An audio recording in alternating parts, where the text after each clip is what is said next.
Guards. That's where breakfast is back there. Yeah, looking for horses.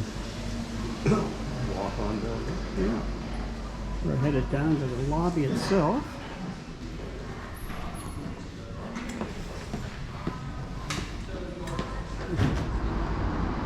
Here we are outside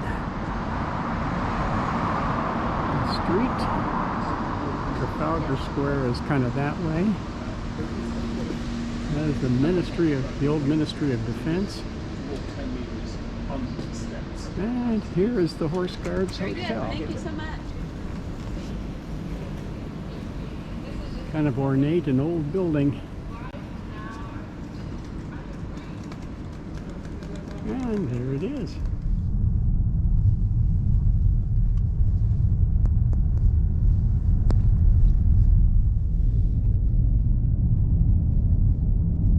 A pretty countryside. It is.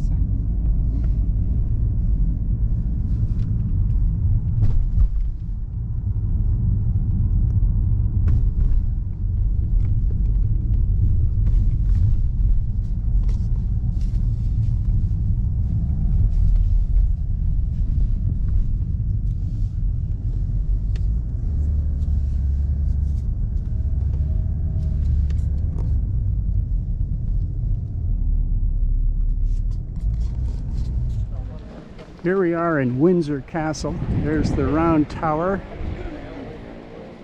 Scott and Russ. Huge complex.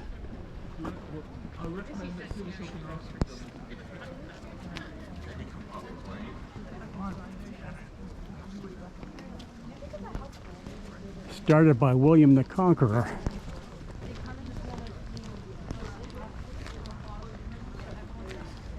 Here we got the castle walls.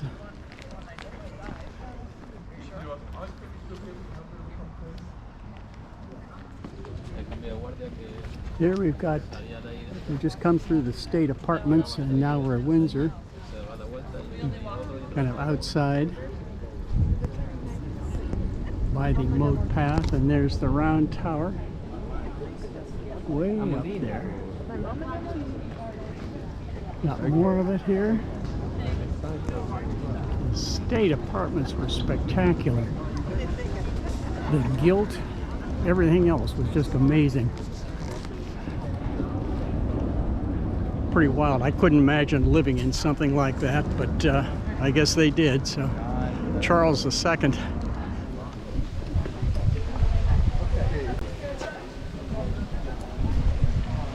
This is huge.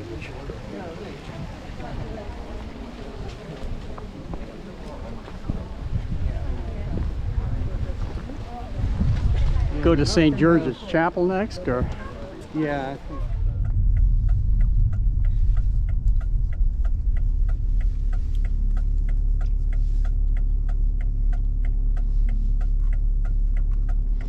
Here we are coming to Hampton Court. It was Henry VIII's palace, and then it was built on and on and on, and everybody else added to it.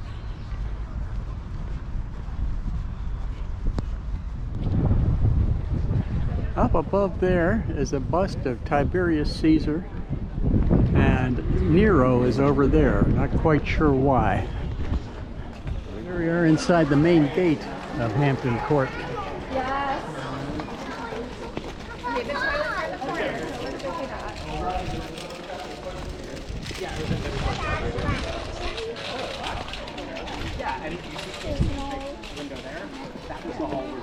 Coming up to Henry's Kitchens.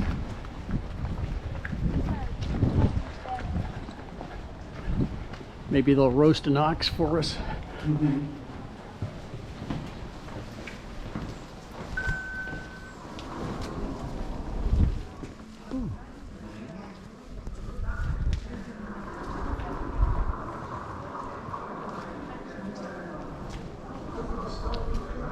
There's the Master Carpenter's Court.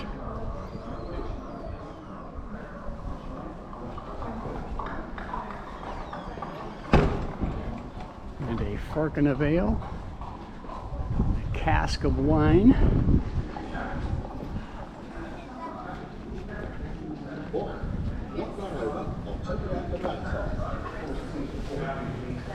Yes, I'll call it. Come on then. Good day. Welcome to Hampton's Court. King Henry VIII had been desperate all his life for a male heir to carry on the chieftaincy, but his only son Edward came to just 6 years.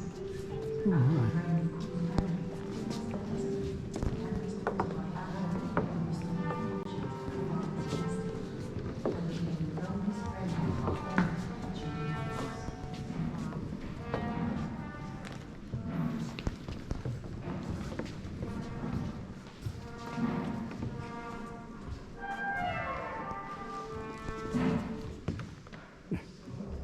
Would have been smoky. Open fireplace Yes. in the middle of the hall.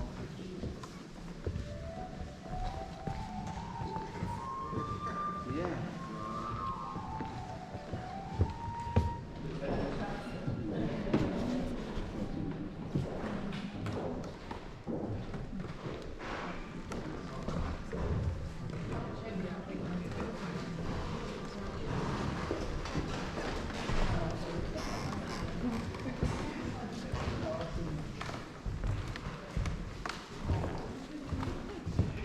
There is Henry himself.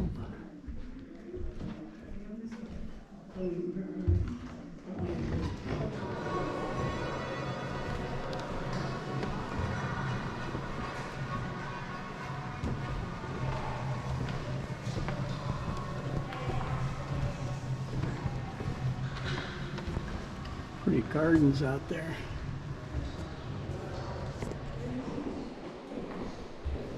King George the First.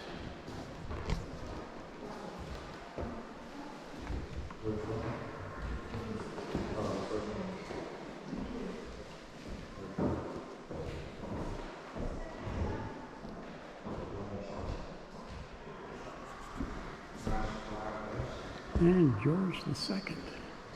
This is the drawing room.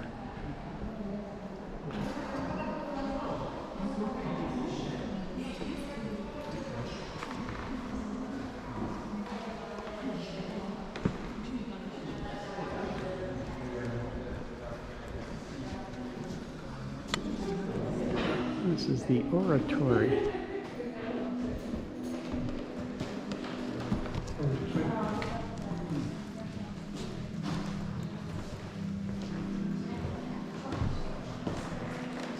Part of the Book of Common Prayer.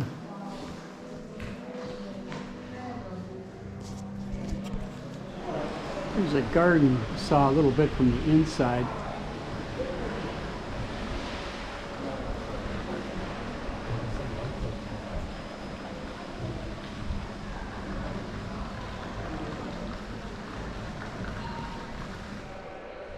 This is the staircase to William III's apartments.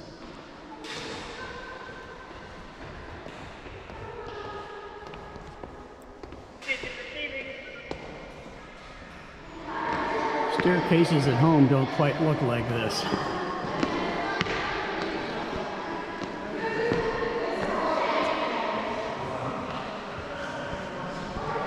I guess it's good to be king.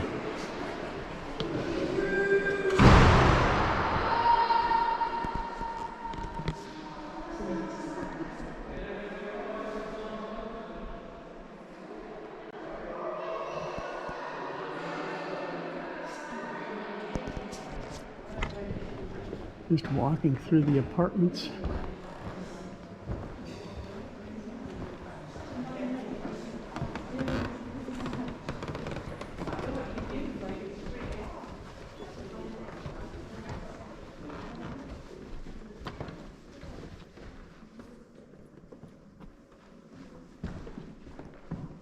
Tapestries everywhere. Henry VIII's kitchen. Got some hams roasting there. Pig on the table.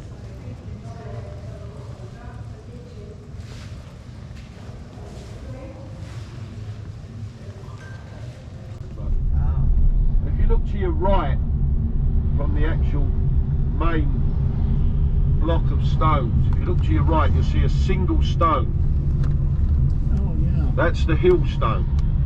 And they believe that is what most of the mathematics revolve around regarding the summer and the winter solstice.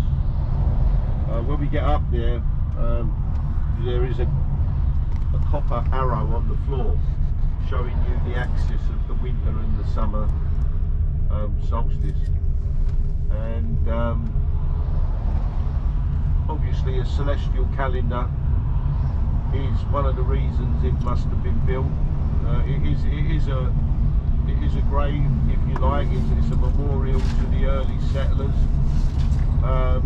Around the edge of the hedge,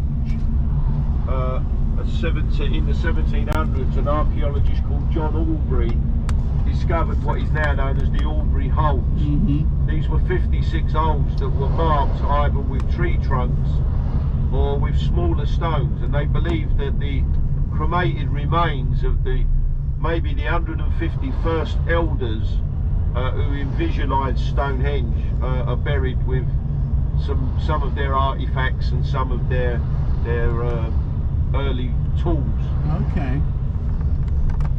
Yeah, I've heard also that there's a theory that they could use those holes and move markers around and predict eclipses with that. Exactly. Every year, apparently, the moon comes up on every second stone.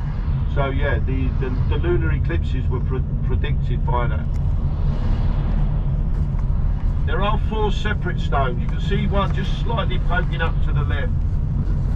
2 of them have gone missing. They're called satellite or station stones. And they say that if you draw mathematical lines from them, you get the dead centre of Stonehenge, of the actual. I guess they line up with here we are at the exhibition center for Stonehenge. There's a display on the burial barrows, and it'll be kind of the beginnings of Stonehenge with our tour guide, Rustin Scott.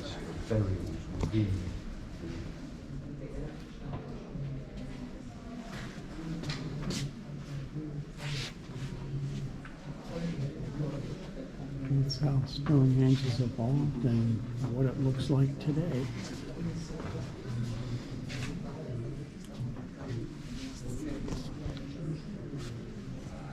Some of the pottery that was buried. This is show you what would have been the type of rollers that they would have used. This is probably how they moved the big sarsen stones. But the ropes were obviously Some of the they wouldn't have been villages. They would have been more like twine. They would have been twine. And they would have been made from vines and heavily woven material. Let's say there's two sections here of each type of stone. Here we are walking through what the village would have looked like for the builders.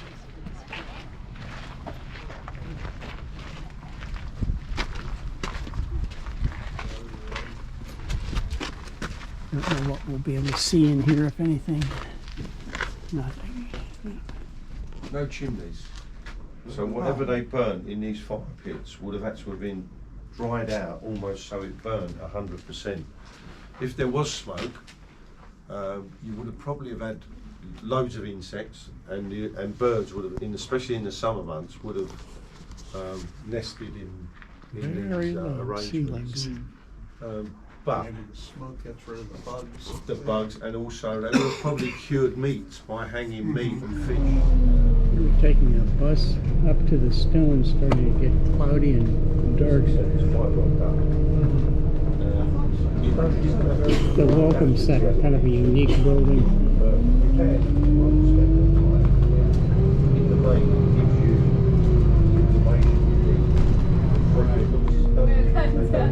People walking to and from it. A lot of people, a lot of travellers, and a lot of Now we get off the bus. Here we're walking up the path. You can just see it start to rise up on the hill here.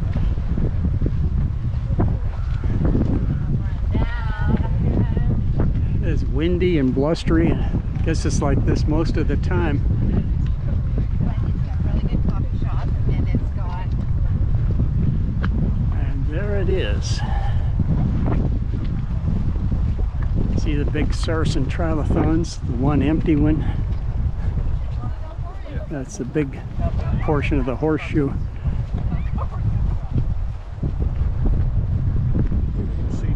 There again is the groups of people. And there it is. You can see part of the ditch still left. There's the heel stone with the hinge in the back. And this is standing directly in the line to the center where it's the midsummer sunrise. And all the way around, spinning this way is the exact direction of the midwinter sunset. Everywhere you go, the view of the henge is completely different. Here you see part of the Saracen circle with a couple of the trilithons in the back. You can see one of them up there. And again, there's the heel stone.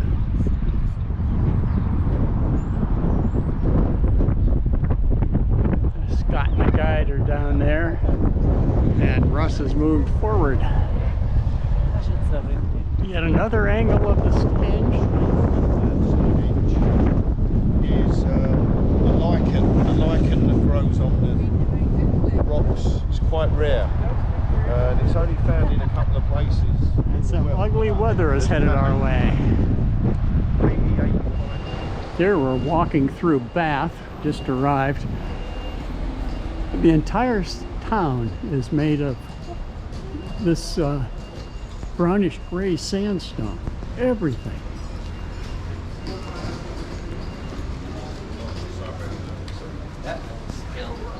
This was a Roman town at one time. This is reputed to be the oldest house in Bath. This is Sonny Lund's bun house. The Bath bun that most people know today is more of a sweet currant bun with a dusting of sugar on it. But the Bath bun, as you can see, that this lady invented, she was came from France, and the bun that she actually invented was more like a brioche bun. But you can use it for both ways. You can either put meat and spices in it, or you can put jam and sweet. So it is quite sweet. The dough is quite sweet anyway. But the Roman baths, basically when you get in the baths, the Roman bath level is a true indication of the Roman bath. The rest of it has been built up, was discovered by Major Charles Davis, who was the borough engineer of Bath.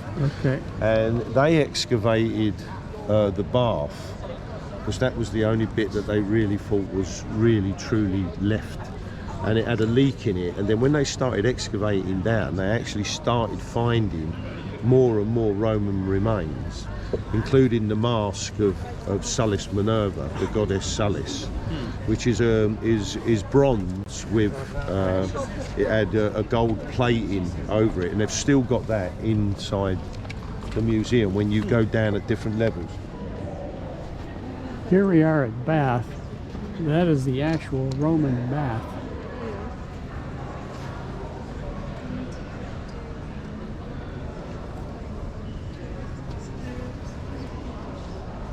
Around 200 BC. In Roman baths, a lot of the other stuff was added by the Victorians, I guess. But down here is the original.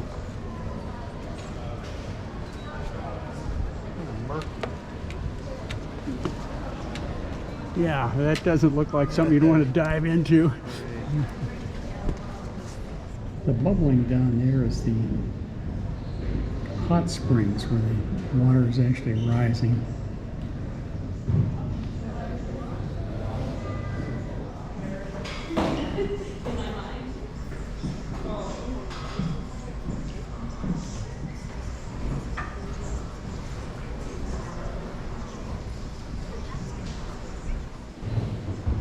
This is part of the facing of the temple, the carving from when it was built.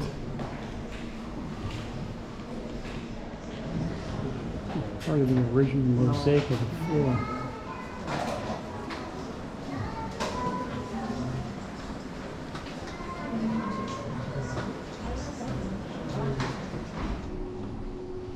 Here we have actual floor level of the baths and the temples and the complex.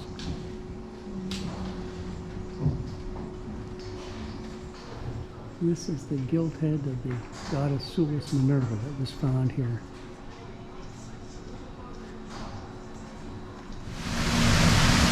Here are the hot springs and baths.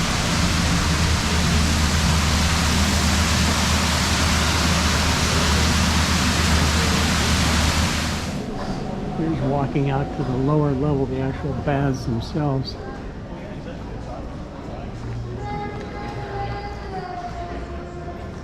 I'm sure the water was cleaner at the time. Maybe not. This is not how the bath would have been then. They had a roof over it that kept the algae from growing, I've been told, so it wouldn't be this gross.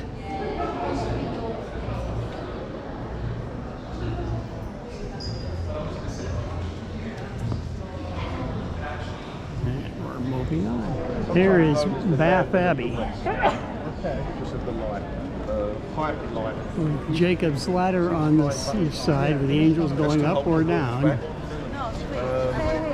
English Gothic architecture was all about height and light. And There's a square here in Bath. carried in the door there first, and then go and have a cup of tea. Inside Bath Abbey. Beautiful Gothic Abbey.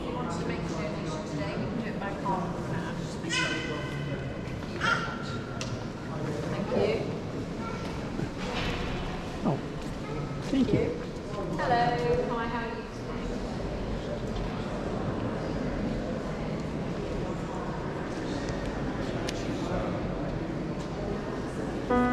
This is the total here because Bath apparently- Women's Temperance Union. Where apparently the water is used best. to be able to press this button and out of there, and it used to be a little lead cup. You get some water, okay. Fresh from the Bath Guildhall. It's starting to rain again. I think we're going to be headed back.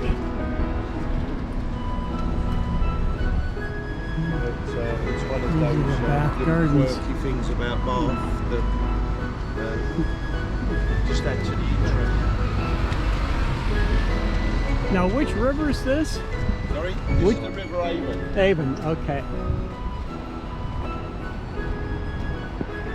Avon runs by Stonehenge, actually. You got the long, narrow boats.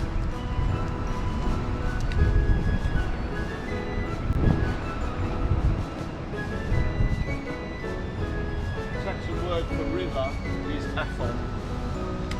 Okay. Avon's corrupted from that, so you're looking at the river, basically. Oh, okay. Yeah, those long narrow boats, which they convert now into houseboats and to tour boats, they were the mainstay of moving heavy goods around the country before the railways. England had a vast array of canals, but most of the coal and timber and heavy iron was moved around on barges. So when the ships came into the ports, Bristol was the second major port after London, and then Liverpool. And most of these ports were connected by a series of canals. So when the